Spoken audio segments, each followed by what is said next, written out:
Hi, I'm Charlie Holt, author of the Christian Life Trilogy.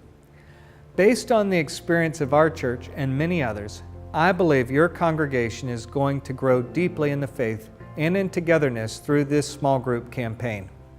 You know, every congregation is unique, and God is going to do something equally unique in your life together. In this training session, we're going to talk about learning how to be a host of a small group for the very first time. First of all, let me give you a little bit of an overview of the curriculum. There are 20 weeks of small group teaching materials in the Christian Life Trilogy. Those weeks are divided into 3 smaller segments. The Crucified Life is a 7-week series, the Resurrected Life is a 7-week series, and the Spirit-Filled Life is a 6-week series. You know, some churches do them back to back from Lent through Pentecost. Others just use the Crucified Life during Lent and then wait to summer or fall to do the next series. It's what works best for your church and as your church leadership has determined. But they're all designed to be able to flow seamlessly from one course to the next. If you've been asked to step out in faith and serve as a small group host, that is a wonderful role to play. And I want to encourage you for doing and taking that step of faith. You've been asked to be a host, H-O-S-T, because you have a heart for others, that's the H. You're willing to open up your home, O. You can serve something simple, S. And you know how to turn on a DVD player, T. Hosting is a lot simpler than you may think, and I believe you'll find it to be a blessing. You'll want to serve as a host for the first 7 weeks for the Crucified Life study, and then rotate homes to another host for the next 7 weeks. Or if you have an established small group, you may find that you can rotate homes before that. But I really do think that it provides good stability if a host is willing to have the group at their home for the entire 7 weeks of at least the first series. A typical small group meeting can last anywhere from an hour and a half to 2 hours, depending on the time frame your group agrees on. One of the things that you're going to want to do is to give a little time for gathering and chatting over snacks before starting the discussion. The great thing about the Christian Life Trilogy materials is that the study guide is formatted to lead you through a guided journey into the heart of the crucified, the resurrected, and the Spirit-filled life with ease. Let's take a minute to hear a real-life experience. The experience was a very good one, and I think what made it that way was the materials that we were presented with. Father Charlie did an excellent job in preparing not only the devotionals that we read before we do the session, but also the session guide, which has a lot of material in there that would help a host to facilitate that group. It gives you an idea of how to deal with people and how to make them feel at ease and, you know, make them want to participate. With that material, just about anybody could do that job and be a very fulfilling job when you see the group react to the material and open up. And that was a wonderful experience for us. A typical night begins with a few discussion questions to set up the video. Then you'll play a 10 to 15 minute video of teaching, followed by additional questions to get the group really diving deeper into the subject matter. I want to encourage you to leave room at the end of the discussion for a brief time of prayer, perhaps even take some prayer requests. One of the things that you'll find in the materials is that there are a lot of questions, and this is something that people who are new to hosting a group can find overwhelming. But every group has different kinds of people and levels of maturity. If you as a host are going to lead the discussion, or if somebody else will lead, that person can make choices about the questions that they want to use. Look through the questions prayerfully before the small group session and highlight the ones that you want to focus on for your group. Then during the discussion, you can gauge the response and the pace of the group to decide on whether to move on to additional questions that are offered or to linger and really dive deeper into 1 or 2 points. For a group that doesn't have a lot to say, having many questions can be helpful as it moves the discussion along and keeps the group flowing. But for a group that is very interactive, as our small group is, there are more questions than we will ever be able to get through. Well, that's a good thing because it means that we're talking and we're getting to know each other. And that's at the heart of what we're called to do, to hear each other's hearts. That's the important dynamic that we want to see happen in a small group. Don't become a slave to the questions, but allow the material to spur the discussion on and to keep things on track. Use the questions in the Bible studies passages for studying as you feel the Spirit is leading. You may be surprised where the Spirit leads your discussion. It's funny how people open up and then you realize, oh, I'm not alone, or people have insight to things, people's explanations. Have we gone off on tangents, with certain things? Perhaps, but it's like it's led other people to be open about their lives, and then you see how they handled situations. The 7 last words, when we discussed each week about forgiveness or abandonment, and I saw each week everybody speaking a little bit more freely, giving things in their life that made them either feel abandoned or, if they got forgiveness or how they could forgive. So many of us have a broken past or disappointments or dysfunctionality, and to know that we can all come together as a family and work on this together. I think that's been one of the biggest things about the group. As a host, you'll want to serve something to your guests, but serve something simple. It's important not to go overboard with the food. Our group serves bottled water and some crackers with cheese or dip. That's it.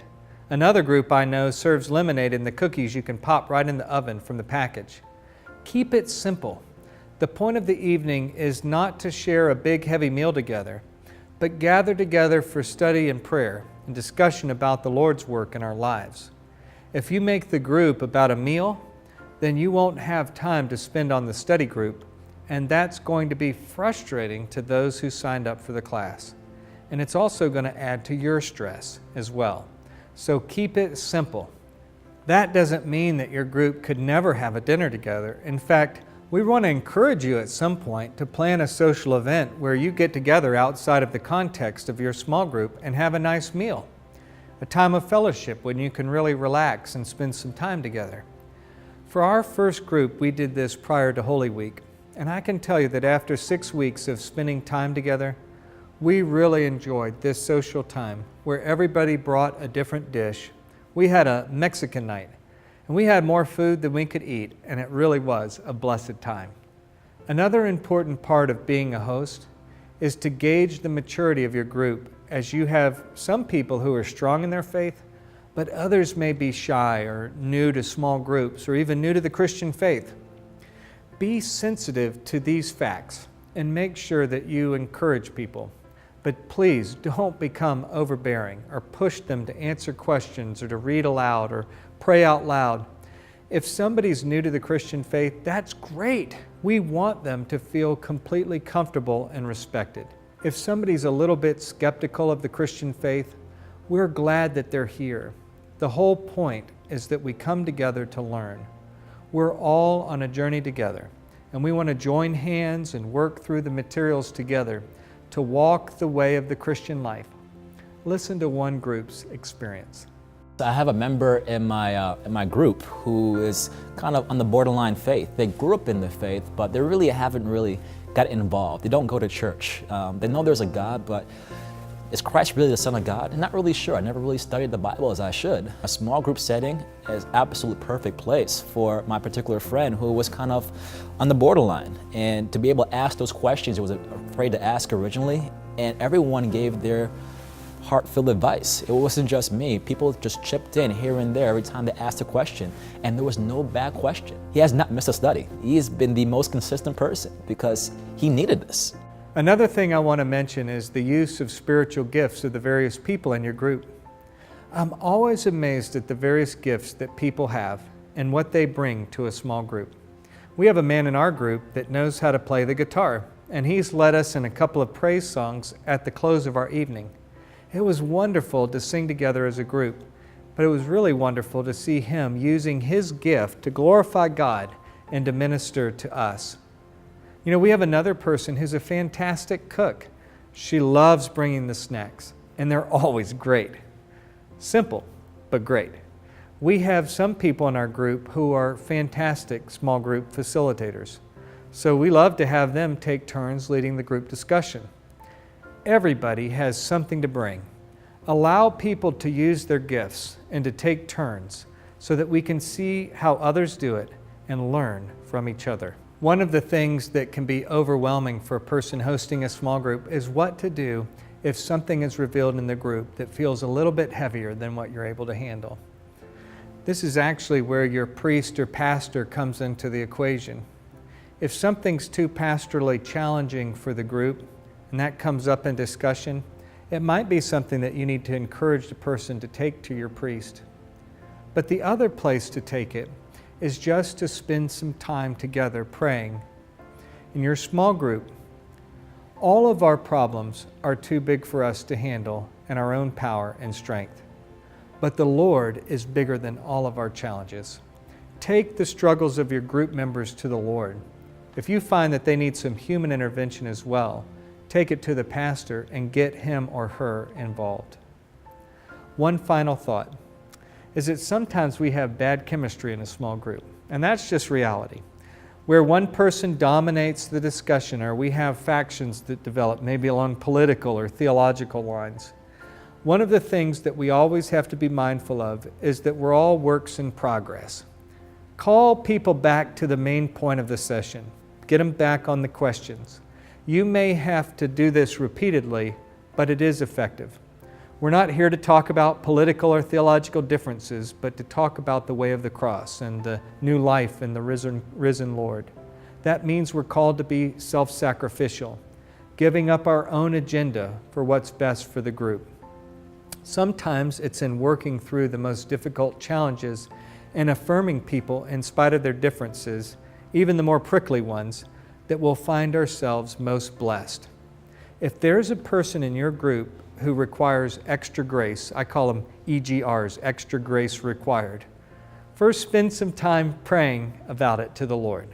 Second, you may need to talk to your pastor about some strategies of how to handle it. The third thing that you can do is always divert the questions back to the other members of the group. Ask something like, well, what are some other people thinking about this question? Maybe see if some others in the group might be willing to speak up and rescue you.